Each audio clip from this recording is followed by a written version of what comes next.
آج کل تو ان پر بہت زیادہ تنقید ہو رہی ہے. اس کی وجہ یہ ہے کہ ان کی مہندی کا فنکشن تھا, بہت پیسہ اڑایا. السلام علیکم خواتین حضرات, میں ہوں آپ کا میزبان سمیر. تو آج کے نئے پروگرام میں ہم آپ کو خوش آمدید کہتے ہیں. دوستو, آج بھی ہمارے پاس بہت اچھے ٹاپکس ہیں جن پر ہم نے ڈسکس کرنا ہے, لیکن سب سے پہلے ہم بات کریں گے مریم نفیس کی. تو میں آپ کو بتاتا چلوں کہ مریم نفیس نے ایک انٹرویو میں ایسی بات کی ہے اپنے ایک بہت ہی خونی رشتے کے بارے میں, جسے سننے کے بعد مجھے یوں لگتا ہے کہ اب ہم نفرتوں کے دیس میں جی رہے ہیں.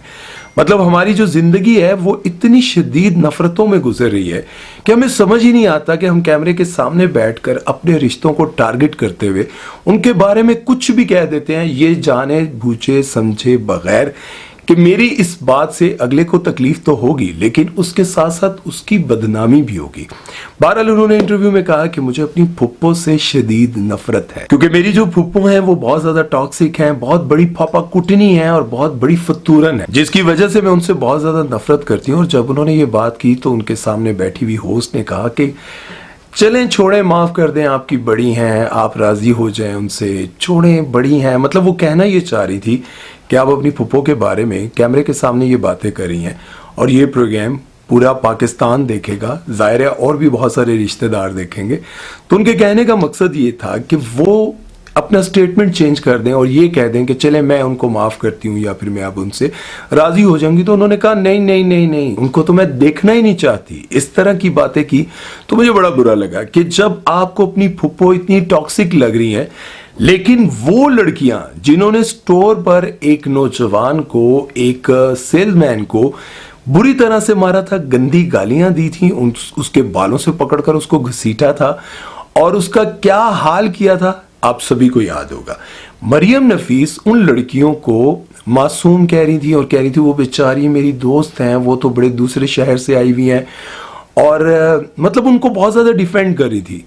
وہ لڑکیاں جس کو پورا پاکستان ٹاکسک کہہ رہا تھا, جن کو پورا پاکستان یہ کہہ رہا تھا کہ یہ کس طرح کی لڑکیاں ہیں, یہ کس طرح کا کام کر رہی ہیں, اور ان کی لینگویج, ان کی گالیاں, یہ سب کچھ سن کر پورے پاکستان نے اس لڑکے کے حق میں آواز اٹھائی تھی اور ان لڑکیوں کے خلاف آواز اٹھائی تھی. تو اب بات یہ سمجھ میں نہیں آتی کہ مریم نفیس کو وہ لڑکیاں ٹاکسک نہیں لگی لیکن اپنی پھپھو ٹاکسک لگتی ہیں, تو اس کا مطلب ہے کہ ہوا کچھ بہت بڑا ہے, کوئی ایسا حادثہ ہوا ہے جس کی وجہ سے اب وہ اپنی پھپھو کو بالکل نہیں دیکھنا چاہتی. اب آپ لوگ مجھے بتائیں, کیا واقعی اگر زندگی میں کسی سے نفرت ہو ایسے خونی رشتے کے ساتھ, تو پھر ایسے ہی سامنے بیٹھ کر کہہ دینا چاہیے؟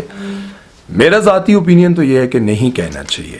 مطلب مجھے ذاتی طور پر پتہ نہیں, بہت سارے لوگ اچھے نہیں لگتے ہوں گے, میں بہت سارے لوگوں کو اچھا نہیں لگتا ہوں گا, لیکن اس کا یہ مطلب نہیں ہے کہ آپ سامنے آ کر شروع ہو جائیں, کچھ بھی کہنے لگ جائیں. اچھا, آپ کو ایک مزے کی بات بتاؤں, یہ اپنی ایکٹنگ کی وجہ سے اتنی مشہور نہیں ہے جتنی یہ اپنے کنٹروورشل سٹیٹمنٹس کی وجہ سے مشہور ہے, اور لوگ ان کو زیادہ تر جانتے اسی وجہ سے. اور ایک اور آپ کو بات بتاؤں, ان کے جو ہسبینڈ ہیں وہ پہلے بشرا انصاری جی کے داماد ہوا کرتے تھے. یہ وہ والے داماد نہیں ہیں جن کے بارے میں وہ برا بھلا کہہ رہی تھی کہ لالچی ہے, فلاں ہے, وہ دوسری بیٹی کے ہسبینڈ ہیں, ان کے بارے میں کہہ رہی تھی. لیکن یہ جو مریم نفیس کے ہسبینڈ ہیں یہ پہلے بشرا انصاری جی کے داماد تھے. بہرحال اپنی رائے ضرور دیجیے گا اور آپ بتائیے گا مریم نفیس کو آپ کتنا پسند کرتے ہیں, اور آپ لوگ ان کو کون کون سے ڈرامے میں دیکھ چکے ہیں اور کہاں کہاں ان کی ایکٹنگ آپ لوگوں کو پسند آئی ہے. چلتے ہیں نیکسٹ سلیبریٹی کی طرف, بات کرتے ہیں وسیم بدامی کے بارے میں. ویسے تو میں نے بہت بار سنا وسیم بدامی بہت اچھے انسان ہیں, دیندار ہیں, کبھی ان کا کوئی سکینڈل نہیں دیکھا, کبھی ان کے بارے میں کوئی غلط بات نہیں دیکھی, کبھی ان کا میں نے کوئی ولگر سٹیٹمنٹ, کوئی جملہ, کوئی ایسی چیز نہیں دیکھی. لیکن اب انہوں نے ایک شو کے دوران اس چیز کو ثابت کیا اور بڑا اچھا لگا. خوبصورت لڑکیوں کے دیس میں رہتے ہوئے صبح شام آگے پیچھے اچھی اور خوبصورت پڑھی لکھی لڑکیاں ہوں, ان سے ہاتھ نہ انسان ملائے, کیا کمال کی بات ہے. کراچی میں منعقد ہونے والی عالمی اردو کانفرنس جن کو یہ ہوسٹ کر رہے تھے, اور ان کی چیف گیسٹ تھی ماہرہ خان. ماہرہ خان ان کے ساتھ بیٹھی انٹرویو دے رہی تھی, باتیں ہو رہی تھی. تو ماہرہ خان ایک جگہ پر آ کر بہت زیادہ ایکسائٹمنٹ میں نا اپنا ہاتھ آگے کرتی ہیں وسیم بدامی سے ہاتھ ملانے کے لیے, اور وسیم بدامی وہاں پر سوچنے لگ جاتے ہیں کہ اب کیا کروں. مجھے یوں لگا کہ وسیم بدامی کوئی مذاق کرنے لگے ہیں اور شاید ہاتھ آگے کریں گے اور بڑے ایسے انداز میں کہیں گے واہ, جیسے اکثر ہماری سیلیبریٹیز کرتی ہیں. اور یہ عام بات ہے, میں آپ کو بتاؤں یہ اب تو بہت زیادہ نارمل ہو چکا ہے کہ سیلیبریٹیز آپس میں گلے ملتی ہیں, ایک دوسرے کو پیار, سیلیبریٹیز ملتی نہیں مطلب ملتے ہیں, लड़की लड़का आपस में मिलते हैं और बड़ी गर्मजोशी से मिलते हैं, एक दूसरे को प्यार दे रहे होते हैं और कस के जफ्फियां मार रहे होते हैं, कोई फर्क नहीं पड़ता। और मैं ये एक्सपेक्ट कर रहा था कि शायद माहिरा खान और वसीम बदामी भी ऐसे हाथ मिलाएंगे और बड़े ज़बरदस्त तरीके से हंसेंगे, लेकिन वसीम बदामी ने मुझे मजबूर कर दिया कि मैं उनको सलूट पेश करूं कि इस इंडस्ट्री में रहते हुए उन्होंने माहिरा खान के साथ हाथ नहीं मिलाया, बल्कि माइक आगे किया और माहिरा खान ने माइक के साथ हाथ मिलाया।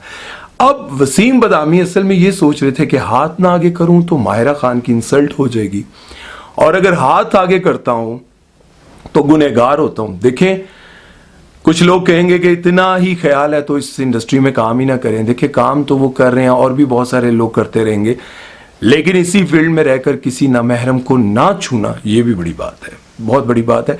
नात खान भी हैं और आज मुझे उनकी इस सदा ने, यकीन करें कि मुझे फ़ैन बना दिया उनका। अच्छा, यहाँ पर एक और बात बताऊँ, उसी शो के दौरान जो है माहिरा खान से ये पूछा गया कि आप फिरदौस जमाल के बारे में क्या कहना चाहेंगी। चीफ गेस्ट थी तो चाह रहे थे कि कोई कंट्रोवर्सी बने, लेकिन उन्होंने कहा मैं तो फिरदौस जमाल को जानती नहीं हूं तो उनके बारे में क्या कहूं। माहिरा खान का अंदाज तो आपको पता है, उनको मैं जानती ही नहीं हूं, तो उन्होंने कहा मैं तो फिरदौस जमाल को जानती ही नहीं हूं। वैसे हैरत की बात है, इन्होंने ये वो जवाब दिया है कि बस जिस तरह से आयमा बेग ने नहीं कहा था, वो एक सिंगर है, क्या नाम है उनका, सारा रजा खान है, सारा रजा खान, उन्होंने कहा था ना कि आयमा बेग की जिंदगी में से अगर ऑटो ट्यून का ऑप्शन निकाल दे तो आयमा बेग बेसुरी हैं, मतलब उनकी जिंदगी में सुर नाम की चीज नहीं होगी।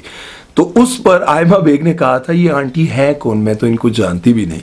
अब ऐसे कैसे हो सकता है कि सारा रजा, जिन्होंने बचपन से लेकर अब तक इंडिया के बहुत सारे रियलिटी शोज में विन किया हो और फिर बाद में जजेस की सीट पर भी बैठी हो, जज भी करती रही हो बहुत सारे प्रोग्राम्स को, उनको आयमा बेग ना जानती हूँ, ये हो नहीं सकता। लेकिन उन्होंने अपनी तरफ से इंसल्ट की थी कि मैं इस आंटी को नहीं जानती, हालांकि सारा रजा जो है वो आयमा बेग से 1 साल छोटी हैं। वो अलग बात है, वो थोड़ी गुपली सी हैं, लेकिन आयमा बेग स्मार्ट ही कहेंगे वैसे।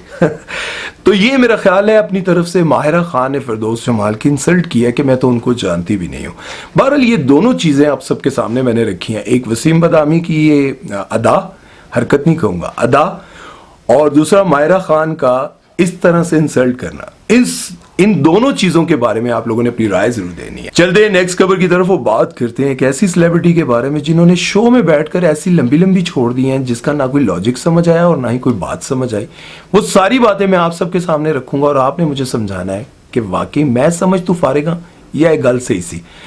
बात करेंगे, सॉरी यार नाम उनका था माहिनूर हैदर, जिनको आपने ड्रामा सीरियल खई में देखा और उसी से उन्होंने शोहरत हासिल की, और आजकल आप इनको ड्रामा सीरियल ऐश के जुनून में भी देख रहे हैं। अंडे गरम अंडे, देसी गरम अंडे।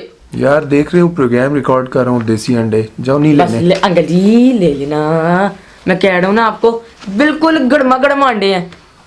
यार गड़मा गड़मा अंडे हैं तो जा किसी और को दे दो मुझे। अंकल जी एक अंडा डाल गया। मैं दिमाग खराब होगा ना तो मारूंगा, जाओ। अंकल जी अच्छा एक अंडा, एक ले ले बस, एक गया। अच्छा दे दो एक अंडा यार। अंडा चाहिए आपको? हाँ। पैसे दें पहले, फिर अंडा देता हूँ आपको। दे देता हूँ ना अंडा तो दो। अंडा तो फिर मुझे कॉपी से लाना पड़ेगा, मुझे कॉपी में अंडा मिला है। दफा हो जा फिर इधर से, कॉपी से अंडा मिला, रोज अंडे लेकर आ जाता है। खैर जी, बात करेंगे माहिनूर हैदर के बारे में। तो उन्होंने ये कहा है कि मैं जब घर से बाहर जाती हूँ तो कोई मुझे नहीं पहचानता, ना कोई मेरे साथ सेल्फी बनाता है, ना कोई मुझसे मिलने आता है, और ना ही कोई मुझे भागता हुआ आकर ये कहता है कि आपको हम टीवी पर देखते हैं, हम आपके बहुत बड़े फैन हैं, हम आपको बहुत पसंद करते हैं। ऐसा कोई कुछ नहीं कहता। लेकिन जब भी मेरी कोई बहन या मेरी अम्मी बाहर जाती हैं तो लोग भागते हुए आते हैं और कहते हैं आंटी जी आप माहिनूर हैदर की अम्मी है ना, मम्मा है, आप हमें बहुत अच्छी लगती हैं। सेल्फियाँ उनके साथ बना रहे होते हैं और उनको कह रहे होते हैं कि आप हमें बहुत अच्छी लगती हैं, आपकी बेटी हमें बहुत अच्छी लगती है, उसका काम हमें बड़ा अच्छा लगता है। लेकिन मैं जब बाहर जाती हूँ तो मुझे कोई नहीं मिलता। ये बात मेरी समझ से बाहर है कि एक सेलिब्रिटी जब घर से बाहर निकलती है तो उसको कोई नहीं पहचानता, लेकिन उसकी फैमिली को सारे जानते हैं, और फैमिली से लोग मिलते हैं और तस्वीरें बनाते हैं। ये कुछ लॉजिक समझ नहीं आ रहा मुझे। देखिए, दूसरा वो ये कह रही थी कि शायद मैं बड़ी रोबदार लगती हूँ, मेरा एटीट्यूड ऐसा होता है कि लोग ये देखकर कहते होंगे कि माहिनूर के पास नहीं जाना, बड़ी गुस्से वाली लग रही है। लोग तो मलाइका अरोड़ा से नहीं डरते, उनको भी कह देते हैं मलाइका में, मलाइका में। हालांकि उनकी वॉक कितनी गुस्से वाली आप सभी को बहुत अच्छी तरह पता है। तेज हो आप लोग, बड़े तेज हो, सारी बातें जानते हो वैसे, है ना। बहुत सारे लोगों को जितने मर्जी एक्टर्स के बारे में पूछ लो ना, किसी के बारे में नहीं जानते होंगे, लेकिन इमरान हाशमी का नाम ले लो ना तो सारे ऐसे पुत्र सारे तेज हो बच्चू। अच्छा, तो वो कहती है कि मैं जब बाहर निकलती हूँ ना तो मेरा एटीट्यूड देखकर ना कोई मेरे करीब नहीं आता। ये बात आप मुझे बताएं कि कोई सेलिब्रिटी घर से बाहर जाए तो उसको कोई ना पहचाने, उनके घर वालों को सारे पहचान रहे हो और उनके घर वालों के साथ सेल्फियां बना रहे हो और इनके साथ कभी किसी एक ने भी सेल्फी ना बनाई हो। ये बात समझ में आती है आपको? यार अगर समझ में आती है तो आप मुझे बताएं। मेरी तो समझ से क्या, मेरे तो आसे पासे से नहीं गुजरी ये बात। आप लोगों ने इस बारे में अपनी राय जरूर देनी है। अब मैं घर से बाहर जाऊं तो मेरे साथ कोई सेल्फी ना बनाए तो बरीरा जो है वो मेरा छोटा बेबी जो है वो घर से बाहर चला जाए क्रॉलिंग करता हुआ, उसके साथ लोग सेल्फियां बनाने लग जाए। कोई गल है यार करने वाली। आप लोग इस बारे में अपनी राय जरूर दीजिएगा। चलते हैं नेक्स्ट खबर की तरफ और बात करते हैं जी रजब भट्ट के बारे में। तो रजब भट्ट जो कि पाकिस्तान के बहुत ही फेमस यूट्यूबर है, लोग उनको बहुत पसंद भी करते हैं, लोग उनको बहुत हेट भी देते हैं और आजकल तो उन पर बहुत ज्यादा तनकीद हो रही है। उसकी वजह यह है कि उनकी मेहंदी का फंक्शन था और उसमें जो व्लॉग बनाया और उस व्लॉग में उन्होंने दिखाया कि बहुत पैसा उड़ाया, बहुत। वो जो वेलें करवाते हैं ना, वो उसको देखते हुए लोगों ने कहा कि इतना पैसा तुमने कमाया है और इस पैसे की इस कदर बेहुरमती कर रहे हो, मतलब इस पैसे को इस तरह से जाया कर रहे हो, ये अच्छी बात नहीं है। तो मैं यहां पर आप लोगों को एक बात बताना चाहूं। देखें, रजब भट्ट को आप एक तरफ रख दें, आप पाकिस्तान के नॉर्मल से लेकर बड़े बड़े लोगों के शादी के फंक्शन आजकल देख लेना, ऐसे पैसे पकड़ते हैं और यूं करके मारते हैं, यूं पैसे पकड़ते हैं, यूं मारते हैं, दिखाते हैं। आप यकीन करें, ऐसे करके ना लाखों रुपया यूं फेंकते हैं और कहते हैं ये ले, डॉलर्स भी पाउंड्स भी। अगर इन्हीं लोगों के पास गरीब इंसान चला जाए ना, और ऐसे चला क्या जाए, कौन सा ऐसा खानदान होता है यार जिसमें गरीब कोई नहीं होता? कितने गरीब होते हैं, लेकिन ये कहते हैं अगर इनको दे दें तो हमारी बराबरी पे आ जाएंगे। ओए ये रात को पिज्जा खा रहे थे, इन पर लगता ही नहीं है। ओए ये रात को ये कर रहे थे, इन पर लगता ही नहीं है। अबे रात को इधर देखा, उधर बिरयानी वाले के पास बैठे हुए थे, वहां पे खाना खा रहे थे, बच्चे इसके गुटखा खाते हैं, फला करते हैं। सारे गरीब लोगों में से ऐब निकल आते हैं, लेकिन उनकी मदद नहीं की जाती। इतने मालदार लोग अपनी नाक ऊंची रखने के लिए शादियों पर ऐसे उड़ा रहे होते हैं पैसा, डॉलर्स, पाउंड, सब कुछ उड़ा रहे होते हैं। महक मलिक, देखें, ट्रांसजेंडर या ख्वाजा सरा पैदा होना ये मेरे रब के इख्तियार में है।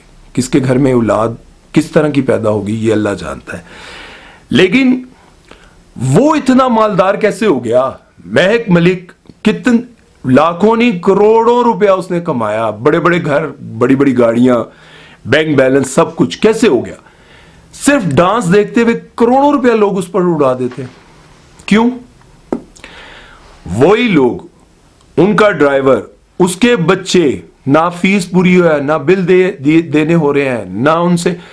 मैं कभी आपको अपनी पर्सनल बहुत लंबी कहानी है, कभी सुनाऊंगा और ऐसी बातें आप लोगों को बताऊंगा कि आप यकीन जाने, आपके रोंगटे खड़े हो जाएंगे और आप सोचने लग जाएंगे कि जिंदगी इतनी तल्ख है। आप यकीन करें, जब मैं इन लोगों को देख रहा होता हूं ना, ये लाखों रुपया उड़ा रहे हैं, तो मैं कहता हूं कि इन्हीं के ड्राइवर मजबूरी की जिंदगी गुजार रहे होंगे, परेशानियों की जिंदगी गुजार रहे होंगे, इन्हीं के बच्चे एक वक्त की खाते होंगे। अब 25-30 हजार रुपए में अगर कोई ड्राइवर है किसी का, 25-30 हजार रुपए में क्या जिंदगी गुजारता होगा आज के दौर में? कितने वो अपने ख्वाहिशात को छोड़ देना, अपनी जरूरियात किस तरह से पूरी करते होंगे। मजबूर हो जाता है वो शख्स जो 25-30 हजार रुपए कमाता है और उसके बाद उसकी बेटी भी जॉब के लिए निकलती है, उसकी बीवी भी घर से जॉब के लिए निकलती है, मजबूर हो जाता है। वो इसको कभी भी लाखों रुपया नहीं देंगे कि ये लो तुम अपने घर में कुछ ऐसा कर लो, निज़ाम बना लो कि तुम्हारा घर का सर्किट जो है ना, क्या कहते हैं, सर्कल कहते हैं, सर्किट कहते हैं, दोनों चीज़ें यूज़ करते हैं ना, वो अच्छा चलने लग जाए। ऐसा कोई नहीं करेगा। क्यों नहीं करेगा? अगर वो तरक्की कर गया तो इसके पास ड्राइवर कौन टिकेगा? यकीन जाने इस दुनिया में हमने सदा नहीं रहना, हमने हमेशा हमेशा जहां रहना ना वहां पर इसका सवाल जरूर होगा, क्या किया था वो पैसा। और माशाल्लाह इतनी इतनी दाढ़ियों वाले समझदार ऐसे वेले लुटा रहे होते हैं, और गाना लग रहा है और ठुमका ठुमके ते ठुमका ठुमके ते ठुमका ठुमके ते ठुमका, और पैसे दर दर दर दर दर। हाय काश आपको समझ आ जाए कि अगर ये पैसा छिन गया और जिन लोगों को तुम समझते हो कि वो ये खा गया वो खा गया, उनको ज़रूरत नहीं है, वो बड़े मालदार हैं, उनके गरीब लोगों के एक वक्त के अच्छे खाने को देखकर उनके पैसे बंद कर देते हो, तो सोचो जब तुम्हारे बंद हो गए तो क्या होगा। यहाँ भाई बड़े बड़े लोग जो है ना सुबह बादशाह होते हैं और शाम को कैदी बन जाते हैं, कुछ भी हो सकता है। अल्लाह ताला हम सबको हिदायत दे।